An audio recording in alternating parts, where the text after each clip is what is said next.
जय मसीह की Holi word channel में एक बार फिर से आपका स्वागत है।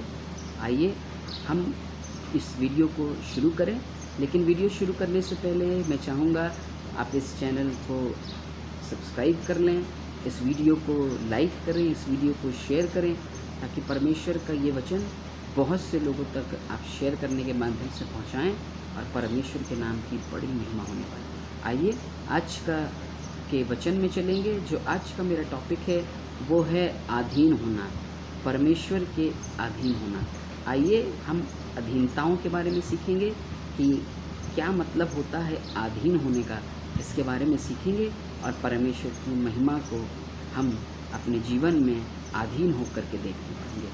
वैसे तो अगर हम एक शब्दों में बात करें तो अधीन होने का मतलब है निर्भर होना या डिपेंड होना। और आज हम ये बात करेंगे परमेश्वर के वचन में कि जब हम परमेश्वर के वचन में निर्भर हो जाएंगे, परमेश्वर की बातों के अधीन हो जाएंगे, तो कैसे हम अपने जीवन में परमेश्वर के काम को देखने पाएंगे। परमेश्वर के लोगों, अधीनता का या अधीन होने का मतलब गुलाम होना नहीं है। गुलाम जब आदमी होता है तो गुलामी उसको कहते हैं जब हमारी मर्ज़ी नहीं होती और कोई हमें अपने पास रख लेता है, उसे कहते हैं गुलाम होना। लेकिन जब अधीनता की बात करते हैं, अधीन होने की बात करते हैं, तो जब अधीन इंसान होता है तो उसमें उस इंसान की मर्ज़ी होती है, वो अपनी मर्ज़ी के साथ जाता है, किसी की अधीनता को ग्रहण करता है, स्वीकार करता है।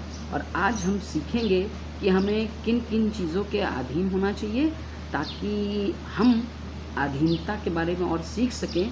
और सबसे पहली बात कि अधीन हो करके हम कैसे प्रभु से आशीष को प्राप्त कर सकते हैं। मेरे साथ निकालें याकूब उसका 4था अध्याय और उसके 7वें पद को हम पढ़ेंगे। और परमेश्वर के भक्त की यहाँ पर एक आशीष की बात लिखी है, परमेश्वर के भक्त ने एक बरकत की बात लिखी है। और याकूब की पत्री में परमेश्वर का ये भक्त बड़ी आशीष की बात मेरे और आपके लिए कह रहा है। और इसका पहला ही हिस्सा पढ़ेंगे। यहाँ पर लिखा है, इसलिए परमेश्वर के अधीन हो जाओ। परमेश्वर के लोगों, परमेश्वर का वचन बता रहा है कि अगर तुम अपने जीवन में तरक्की देखना चाहते हो, अगर चाहते हो तुम्हारे जीवन में परमेश्वर की खुशहाली आए, परमेश्वर तुम्हारे चारों ओर आकर के तुम्हारी अगुवाई करे, जैसे भजन संहिता 125 अध्याय और उसके दूसरे पद में लिखा है जिस प्रकार यरूशलेम के चारों ओर पहाड़ है, उसी प्रकार यहोवा अपनी प्रजा के चारों ओर अब से लेकर सर्वता तक बना रहता है। परमेश्वर के लोगों, अगर आप चाहते हैं कि आप परमेश्वर की अधीनता में आएँ और आप चाहते हैं कि परमेश्वर आपको बरकत प्रदान करे, आप चाहते हैं परमेश्वर आपको आशीष दे, परमेश्वर आप में बना रहे, परमेश्वर आपके घर पर बना रहे, परिवार पर बना रहे, आपके घरों में परमेश्वर का सुख सर्वदा बना रहने पाए। जैसे परमेश्वर यरूशलेम के चारों ओर पहाड़ है, वैसे आप चाहते हैं परमेश्वर चारों ओर अपनी निगरानी आप पर बनाए रखे, अपने फरिश्तों की खैमाजनी आप पर बनाए रखे, अपने फरिश्तों का पहरा आपके ऊपर बैठाए रखे। तो आपको एक काम करने की ज़रूरत है, आपको परमेश्वर के अधीन होने की ज़रूरत है। जब आप परमेश्वर के अधीन होंगे तो परमेश्वर आपको आशीष प्रदान करेगा। आज मैंने 4 बातें ली हैं अधीन होने के विषय में कि हमें किन किन चीज़ों के अधीन होना है और कैसे कैसे करके हम अधीन हो सकते हैं। अब्राहम के बारे में जब हम पढ़ते हैं, उत्पत्ति उसका 22 अध्याय और 3 पद में से शुरू करेंगे, तो वहाँ पर परमेश्वर का भक्त अब्राहम, परमेश्वर ने से बात कही, दूत के द्वारा, वचन के द्वारा बातचीत करी। और बाइबल बताती है परमेश्वर ने इसे एक संतान दी है। 100 साल के बाद सारा की गोद में ये संतान आई है। लेकिन अब्राहम के बारे में लिखा है कि वो परमेश्वर पर निर्भर रहता है, वो परमेश्वर पर अधीन रहने वाला इंसान है, वो परमेश्वर के प्रति उसकी बड़ी अधीनता है, वो परमेश्वर की हर एक बातों को मानता है, हर एक बातों को जानता है, उसके हिसाब से कार्य करता है, परमेश्वर के अधीन रहता है। और जब अब्राहम से परमेश्वर ने ये कहा कि तू अपने इस बेटे को कुर्बान कर दे, अपने इस बेटे को ज़बह कर दे, तो बाइबल बताती है अब्राहम अपने बेटे को ले करके पहाड़ पर जा रहा है। और 22 अध्याय और उसके 3 पद को अगर हम पढ़ेंगे तो यहाँ पर परमेश्वर का वचन मुझे और आपको एक आशीष की बात कह रहा है और लिखने लगा वचन में, सो इब्राहिम बिहान को तड़के उठा और अपने गधे पर काठी कसकर अपने दो सेवकों और अपने पुत्र इसहाक को संग लिया और होम बलि के लिए लकड़ी चीर ली और कूच करके उस स्थान को चला जिसकी चर्चा परमेश्वर ने उससे करी थी। सोच कर देखे, ये इतना अधीन इंसान है, ये इतना परमेश्वर के प्रति अधीन रहता है, इतना परमेश्वर पर निर्भर रहता है कि इसको अपनी कोई परवाह नहीं है, इसको अपने बच्चे की चिंता नहीं है। लेकिन परमेश्वर ने इससे कहा है कि ये बच्चा कुर्बान कर दे, तो ये सब कुछ तैयारी मान ली है और लिखा है ले करके चला है, ले करके उस पहाड़ पर जा रहा है जिस पहाड़ की चर्चा परमेश्वर ने इससे करी है। लेकिन आगे बताना मांगता हूँ परमेश्वर के लोगों, इसके 11वें पद को पढ़ेंगे, तब लिखा है, तब यहोवा के दूत ने स्वर्ग से उसको पुकार कर कहा, हे इब्राहिम, हे इब्राहिम। उसने कहा, हाँ देख मैं यहाँ हूँ। तो उसने कहा, उस लड़के पर हाथ मत बढ़ा और ना उससे कुछ कर, क्योंकि तूने जो मुझसे अपने पुत्र वरन इकलौते पुत्र को भी नहीं रख छोड़ा, इसी से मैं अब जान गया कि तू परमेश्वर का भय मानता है। परमेश्वर के लोगों, परमेश्वर का वचन आज मुझे और आपको इब्राहिम के इस बलिदान से ये सिखाना मांग रहा है कि इब्राहिम परमेश्वर के प्रति अधीन है और उसे ये परवाह नहीं है कि 100 साल बाद औलाद मिली है तो 100 साल बाद औलाद मिली है, परमेश्वर उसे ले रहा है, अब मैं फिर से निसंतान हो जाऊंगा। लेकिन उसको अपने परमेश्वर पर विश्वास है, क्योंकि वो परमेश्वर पर निर्भर रहता है, वो परमेश्वर पर आधारित रहता है, वो परमेश्वर के अधीन है और उसको पता है कि परमेश्वर मेरे लिए इंतज़ाम करेगा। उसने अपने बच्चे की चिंता नहीं करी, सारी चीज़ें छोड़ दी और लिखा है सिर्फ चल दिया, क्योंकि उसके परमेश्वर ने उससे इस बात को कहा है। मैं आपको अब्राहम के इस वाक्य से ये बताना मांगता हूँ कि जब हम भी परमेश्वर के अधीन रहेंगे, जो वो कहेगा वो करेंगे, जो वो कहेगा उसकी मर्ज़ी पर चलेंगे, जैसा वो चाहेगा वैसे उसके कार्य को पूरा करेंगे और उसकी अधीनता में रहेंगे, तो हम बरकत हासिल करने पाएंगे। और बाइबल बताती है परमेश्वर ने अब्राहम को बरकत दी कि तेरा वंश बालू के किनकों की तरह होगा, तेरे वंश आकाश के तारागण की तरह होगा, तेरा वंश पृथ्वी पर फैल जाएगा और तू बड़ी आशीष प्राप्त करेगा। और परमेश्वर के लोगों, जब जब अब्राहम के बारे में लिखा है, अब्राहम से परमेश्वर ने जब जब बातें करी, अब्राहम ने सारी चीज़ों को पूरा किया है, क्योंकि अब्राहम परमेश्वर के अधीन है। पहली जो मैंने बात ली है कि जब हम परमेश्वर के अधीन हो जाते हैं तब परमेश्वर हमें आशीष देता है। हमें आज परमेश्वर के अधीन होने की ज़रूरत है। परमेश्वर के लोगों, जो आज का ये टॉपिक था अधीन होना, आज परमेश्वर इस अधीनता से हमें ये सिखाना मांग रहा है कि हमें परमेश्वर के अधीन होने की ज़रूरत है। जैसे याकूब की पत्री में याकूब बड़े लिखा है कि परमेश्वर के अधीन हो जाओ, जैसे अब्राहम परमेश्वर के अधीन था, जैसे नूह परमेश्वर के अधीन था, जैसे हानोक परमेश्वर के अधीन है, अपने बच्चों की चिंता नहीं कर रहे हैं पर परमेश्वर की अधीनता में अपने आप को दे दिया है। बच्चों की चिंता मेरा परमेश्वर कर लेगा, मेरे घर की चिंता मेरा परमेश्वर कर लेगा, मेरे खाने पीने का इंतज़ाम मेरा परमेश्वर कर लेगा, मेरे बीमारी का इंतज़ाम मेरा परमेश्वर करेगा। लेकिन मैं एक काम करूँगा कि मैं अपने परमेश्वर की अधीनता में रहूँगा। परमेश्वर के लोगों, आज परमेश्वर का वचन मुझे सिखाना मांग रहा है कि सबसे पहली बात मुझे परमेश्वर के अधीन होने की ज़रूरत है। मुझे परमेश्वर के अधीन होने की ज़रूरत है। जब इस दुनिया में रहते हैं, इस दुनिया में परमेश्वर ने हमें पैदा किया तो इसलिए पैदा किया कि हम उस परमेश्वर जो जीवित है उसके अधीन रहें, जिसने हमारी संरचना करी है, जिसने हमको निर्मित किया है, जिसने हमको बनाया है, हम उसके अधीन रहें। जब हम उसके अधीन रहेंगे तो हम अपने घरों में बरकत को देखने पाएंगे, हम अपने घरों में परमेश्वर की सामर्थ को देखने पाएंगे, हम अपने घरों में परमेश्वर के तसल्ली, परमेश्वर के ज्ञान को देखने पाएंगे, क्योंकि हम परमेश्वर के अधीन है। सबसे पहली बात जो आज मैं और आप हमें सीखने को परमेश्वर दे रहा है कि हम परमेश्वर के अधीन हो जाएं, हम परमेश्वर के अधीन हो जाएं। अधीन होना, आज बहुत पूरी दुनिया, इस संसार के लोग आज बहुत सी चीज़ों के अधीन हैं। बहुत से लोग अपने नशे के अधीन हैं, बहुत से लोग व्यभिचार के अधीन हैं, बहुत से लोग गंदे लुचपन में के अधीन हो चुके हैं, बहुत से लोग अपने सोशल नेटवर्किंग साइट के अधीन हो चुके हैं, बहुत से लोग गंदी गंदी पिक्चरों के अधीन हो चुके हैं। लेकिन आज मेरा परमेश्वर मुझे और आपको एक बहुत अच्छी और उम्दा बात सिखाना मांग रहा है कि मुझे परमेश्वर के अधीन होने की ज़रूरत है। जब मैं उसके अधीन रहूँगा तब मेरे जीवन में परमेश्वर की बरकत आना शुरू होगी, तब परमेश्वर मुझे बरकत देगा, मुझे और बढ़ाएगा, मुझे और तरक्की करेगा। दूसरी बात, पहली बात मुझे परमेश्वर के अधीन होना है, और दूसरी बात कि मुझे अपने सेवकों के अधीन होना है।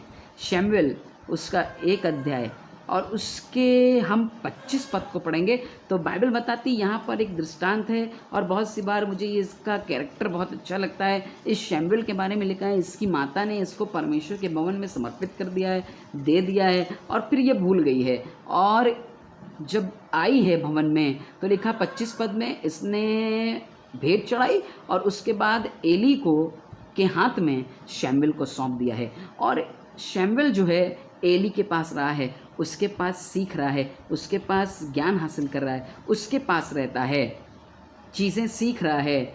आपको मैं बताना मांगता हूँ, शमूएल एली के अधीन है। जैसा एली कहता है वैसे ही कार्य कर रहा है, जैसा एली चाहता है वैसे ही चल रहा है, जैसा एली कहता है ये उसके हिसाब से कार्य करता है। और बाइबल बताती है कि परमेश्वर इससे खुश है, परमेश्वर इसे आशीष देने पर है, परमेश्वर इसे बरकत देने पर है, और परमेश्वर इसके साथ साथ रहता है। 1 अध्याय और उसके 25 पद को पढ़ेंगे तो यहाँ पर लिखा है, और उन्होंने बछड़ा बलि करके बालक को एली के पास पहुँचा दिया। तब हन्ना ने कहा, हे मेरे प्रभु, तेरे जीवन की शपथ, हे मेरे प्रभु, मैं वही स्त्री हूँ जो तेरे पास यहाँ खड़ी होकर यहोवा से प्रार्थना करती थी। कहने लगी, बताने लगी कि मैं वही स्त्री हूँ जो यहाँ पर प्रार्थना कर रही थी कि मुझे एक औलाद दे दे, मुझे एक संतान दे दे। और परमेश्वर ने इसको ये संतान दी, परमेश्वर ने इसको बरकत दी। तो इसने एक काम किया, उस संतान को परमेश्वर के सेवक के हाथ में सौंप दिया, परमेश्वर के सेवक के हाथ में रख दिया। परमेश्वर के सेवक के हाथ में ये बच्चा है, और लिखा है ये बच्चा शमूएल एली के अधीन है, एली की सरपरस्ती में है, एली की अगुवाई में चल रहा है। जैसा एली कहता है ये वैसे ही बात करता है। लिखा है एक बार परमेश्वर ने इसे आवाज़ दी, शमूएल शमूएल। लिखा है ये दौड़ करके परमेश्वर की आवाज़ नहीं समझ पाया, ये सोच रहा है कि मुझे एली बुला रहा है, और एली के पास चला गया, और एली के पास जाकर कहता है, हाँ परमेश्वर के दास, हे मेरे प्रभु, आपने मुझे बुलाया। एली कहने लगा, मैंने तो नहीं बुलाया, मैं तो सो रहा था। और लिखा है ये फिर जाकर सो गया। लिखा है ऐसे ही परमेश्वर ने इसे आवाज़ दी जब ये बार बार एली के पास दौड़कर जा रहा था। तो लिखा है वचन में कि एली ने इससे कहा, अब आवाज़ आए तो कहना, हे यहोवा, कह तेरा दास सुन रहा है। और परमेश्वर के लोगों, इस शमूएल के बारे में लिखा है, ये शमूएल दान से लेकर बेशर्बा तक मशहूर हो गया, और लोग ये जानने पाए कि ये परमेश्वर का नबी है। परमेश्वर के वचन हमें ये सिखाना मांग रहा है कि जब हम अपने सेवकों के अधीन रहेंगे, जब अपने पासबानों के अधीन रहेंगे, तो हम बरकत हासिल करने पाएंगे। परमेश्वर हमें चुन लेगा अपनी कार्यों के लिए, परमेश्वर हमें इस्तेमाल करेगा अपनी सेवाओं के लिए, परमेश्वर हमें हाथ पकड़ के चलाएगा अपनी बातों में, परमेश्वर हमसे बातचीत करेगा, क्योंकि देखेगा कि ये मेरा पुत्र और मेरी पुत्री मेरे सेवक के अधीन रहता है। परमेश्वर के लोगों, आज परमेश्वर का वचन मुझे और आपको सिखाना मांग रहा है कि हमें परमेश्वर के अधीन रहना है, और दूसरा हमें अपने सेवकों के भी अधीन रहना है, ताकि हम परमेश्वर की बरकत को प्राप्त कर सकें। सारपत की विधवा के बारे में लिखा है, जब एलिया उसके पास गया तो एलिया ने सिर्फ एक बात कहा, तू अगर मरना चाहती है तो मर जा, लेकिन जो मैं वचन कह रहा हूँ, एक बार मेरे लिए रोटी बना करके ला। और लिखा है उसने वैसे ही किया जैसे परमेश्वर के सेवक ने कहा था, उसने वैसे ही किया जैसे परमेश्वर के सेवक ने कहा था। पहले गई, सेवक को खिलाया, पहले गई, सेवक के लिए इंतज़ाम किया। और बाइबल बताती है कंगाली के वर्ष में भी ये और इसका परिवार खाते रहे हैं। परमेश्वर के लोगों, हमें अपने सेवकों की अधीनता में रहने की ज़रूरत है, ताकि हम परमेश्वर की बरकत को प्राप्त कर सकें। अधीनता एक बहुत अच्छी चीज़ है। जब हम अधीन रहते हैं तो हम परमेश्वर की सामर्थ को अपने जीवन में देखने पाते हैं। जैसे मैंने बताया कि अधीनता गुलामी नहीं है, पर अधीनता का मतलब होता है अपनी मर्जी से परमेश्वर के करीब आ जाना, अपनी मर्जी से सेवकों के साथ जुड़ करके परमेश्वर के काम को अंजाम देना।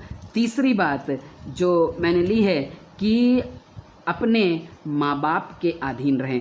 इस व्यवस्था विवरण उसका 5 अध्याय और 16 पद में लिखा है कि तू अपनी माता अपने पिता का आदर करना, जिससे वो देश जिस परमेश्वर तुझे देने वाला है तो उसमें बहुत दिन तक बसा रहेगा, तेरी उम्र दराज होगी, तू बढ़ने पाएगा, तू तरक्की करने पाएगा। परमेश्वर का वचन आज मुझे और आपको सिखाना मांग रहा है कि मुझे अपने माँ बाप के प्रति भी अधीन होने की ज़रूरत है। जब मेरी अधीनता मेरे माँ बाप के प्रति होगी तो मैं बरकत हासिल करूँगा।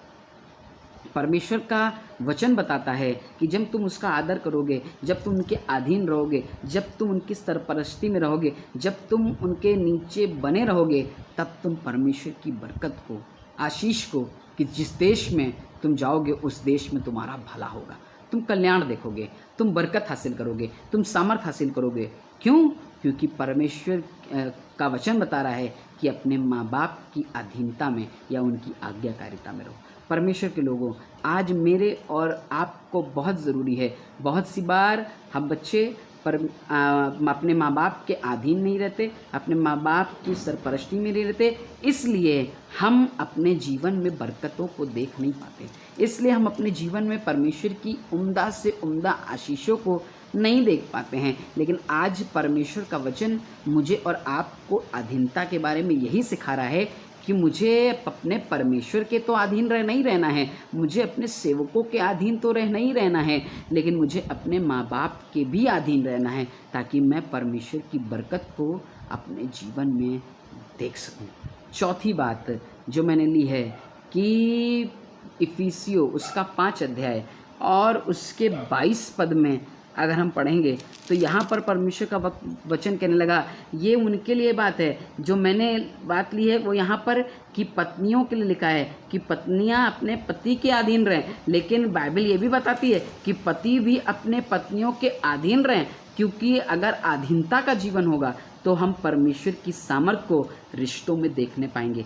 ऐसा लिखा है 5 अध्याय 22 पद में, हे पत्नियों अपने पति के अधीन रहो जैसा प्रभु के, क्योंकि पति पत्नी का सिर है, जैसे कि मसीह कलीसिया का सिर है और आप ही देह का उद्धार करता है। परमेश्वर का वचन पौलुस रसूल के द्वारा एक शिक्षा दे रहा है, कलीसियाओं को एक बात बता रहा है। इसका मतलब इस कलीसिया में, इफिसियों की कलीसिया में दिक्कत हो रही थी, इफिसियों की कलीसिया परेशान हो रही है। इस कलीसिया को एक लेटर लिख कर दे रहा है और कलीसिया की महिलाओं से, और ना सिर्फ महिलाओं से पर पुरुषों से भी, सिर्फ ये वचन महिलाओं के लिए नहीं पर पुरुषों के लिए भी है। और परमेश्वर का वचन कह रहा है कि तुम अधीन रहो। महिलाएं तो अधीन रहें अपने पतियों के, लेकिन पति भी अपनी पत्नियों के अधीन रहें, उनकी बात भी सुने, उनकी बातों पर अमल करें, जैसा वो चाहती हैं उन हिसाब से चलें, और पत्नियां भी अपने पति के अधीन रहें। तब वो परमेश्वर की बरकत को अपने परिवारों में देखने पाएंगी। आज बहुत समाज में, अगर हम समाज में नज़र उठाकर देखें तो बहुत से डिवोर्स हो जाते हैं, लोग छूट जाते हैं, वो अलग रह रहा है, वो अलग रह रहा है, और तमाम मतभेद होता है, परिवार एक नहीं रह पाते हैं। कारण ये है कि अधीनता खत्म हो गई है, कारण ये है कि अधीनता ने जवाब दे दिया है। लेकिन परमेश्वर का वचन सिखाना मांग रहा है कि अगर पति और पत्नी एक दूसरे के अधीन रहेंगे, जैसा पति और पत्नी प्रभु के अधीन रहते हैं और एक दूसरे के अधीन रहेंगे, तो बाइबल बताती है कि वो बरकत हासिल करेंगे, उनके जीवन में परमेश्वर की सामर्थ आएगी, वो प्रेम में एक हो जाएंगे, मिले रहेंगे, एक तन और एक मन होंगे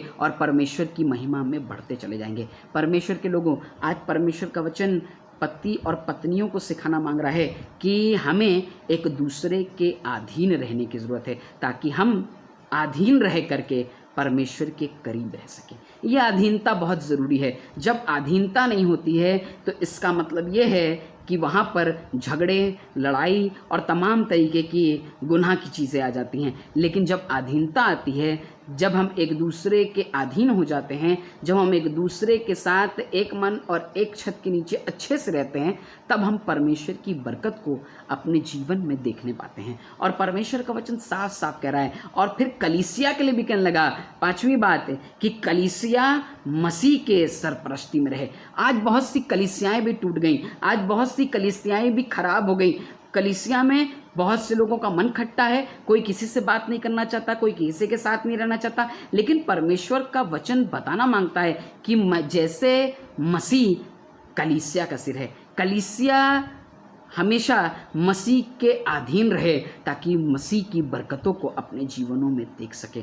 परमेश्वर के लोगों, परमेश्वर का वचन हमें सिखाना मांग रहा है कि हमें अधीन होने की ज़रूरत है। जब हम इन बातों के अधीन रहेंगे, प्रभु के अधीन रहेंगे, अपने सेवकों के अधीन रहेंगे, अपने माँ बाप के अधीन रहेंगे, पति पत्नी एक दूसरे के अधीन रहेंगे, कलीसिया मसीह के अधीन रहेगी, मसीह की बातों के अधीन रहेगी, तब परमेश्वर का वचन बताता है, फिर से वही बात याकूब 4 अध्याय और 5 पद में, परमेश्वर के अधीन हो जाओ और शैतान का सामना करो, तब वो तुम्हारे सामने से भाग निकलेगा। जब तुम परमेश्वर के अधीन हो जाओगे तब शैतान तुम्हारे पास से भाग जाएगा। जब तुम अपने सेवकों के अधीन होगे तब शैतान की बातें तुम्हारे पास ना आएंगी। जब तुम अपने माँ बाप के अधीन होगे तब गलत बातें तुम्हारे परिवार को बर्बाद नहीं करेंगी और शैतान भाग जाएगा। जब पति पत्नी एक दूसरे के अधीन होंगे तो शैतान को भगा देंगे और गलत बातें, बुरी आत्माएं चली जाएंगी और पति पत्नी अच्छे से रहने पाएंगे। जब कलीसिया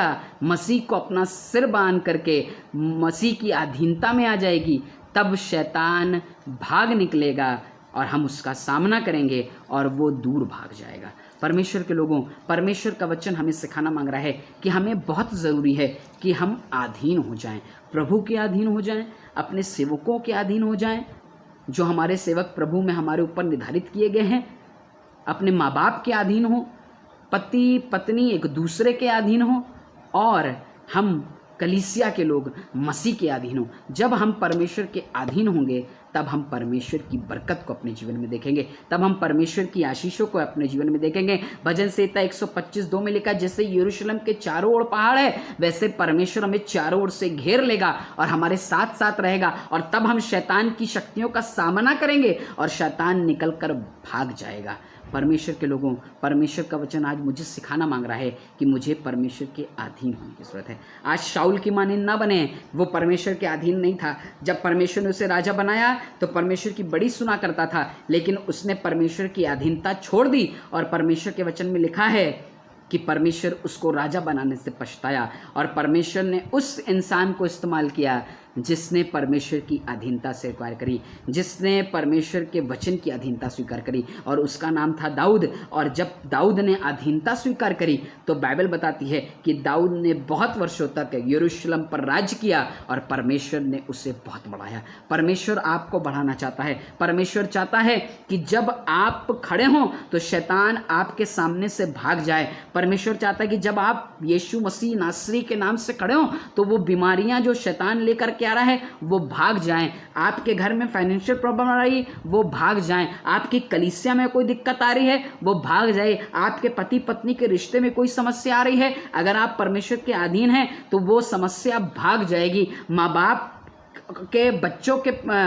के प्रति अगर बच्चे का बिहेवियर खराब हो रहा है, माँ बाप और बच्चों के रिलेशन में अगर प्रॉब्लम आ रही है, आप परमेश्वर की माँ बाप की अधीनता में रहें। शैतान आएगा लेकिन भाग जाएगा, क्योंकि आपने परमेश्वर के स्वरूप में होकर के, परमेश्वर के पास होकर के, परमेश्वर की बातों में होकर के, परमेश्वर के वचन में होकर के उसकी अधीनता को स्वीकार कर लिया है। अगर हम परमेश्वर के अधीन हो जाएंगे तो हम शैतान का सामना करेंगे और शैतान भाग खड़ा होगा यीशु के नाम से।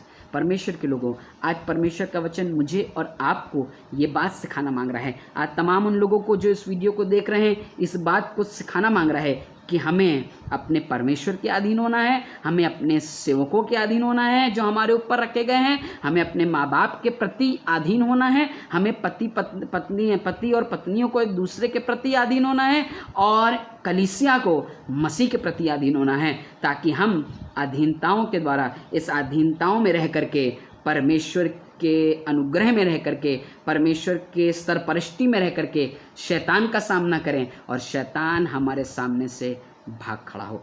आइए अपनी आंखों को बंद करें और दुआ करें।